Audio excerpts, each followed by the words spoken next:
تبدأ أحداث مسلسل عرس الجن بزيارة الصحفي مشعل زايد إلى منزل نورة يسألها عن سبب اعتزالها رغم إنها كانت أشهر فنانة شعبية في الخليج، ويشير إلى الغموض الذي يحيط بالقصة، فترد عليه قائلة مستعدة تسمع القصة ولو مصر تتحمل مسؤولية نفسك. ليبدأ بعدها بتشغيل جهاز التسجيل.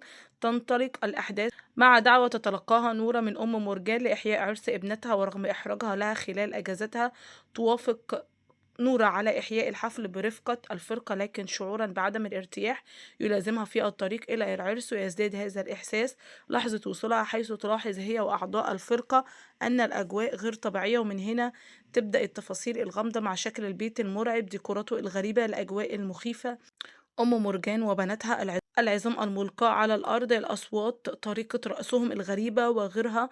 قصة نورة الطقطاءة المتداولة في إحدى ليالي عام 1997، تلقت نورة اتصالا من سيدة تصر على أن تحيا حفل زفاف ابنتها في منطقة الصباحية رغم اعتذارها في البداية.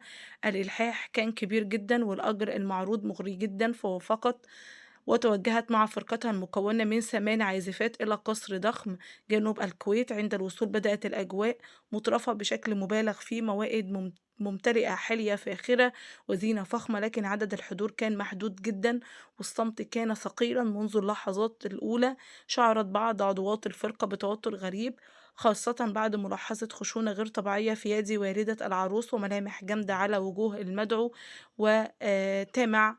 بدأ الغناء، تصاعد الإحساس بالغرابة، العروس تجلس بلا تعابير والنساء يرقصن بحركات متناسقة وسريعة بشكل غير مألوف. إحدى العازفات انتبهت إلى أقدام بعض الحاضرات التي بدأت كحوافر لا أقدام بشر. توقفت الفرقة بحجة الاستراحة وصعدنا إلى الطابق العلوي ليجدناه مهجورا بالكامل، تغطيه الأتربة والعناكب، وكان القصر خالي منذ سنوات. هرعنا إلى الخارج واستوقفنا سيارة أوجلاير ليفاجئنا السائق بسؤال: ماذا تفعلن أمام بيت مهجور منذ عقود؟ بعد تلك الليلة أعلنت نورة اعتزالها المفاجئ واختفت. أخبارها تتحول إلى القصة إلى واحدة من أشهر القصص الشعبية المتداولة في الكويت، القصص المرعبة. انتهى الفيديو مع حضراتكم لحد كده، ما تنسوش دعمكم الدائم للقناة، ومع السلامة.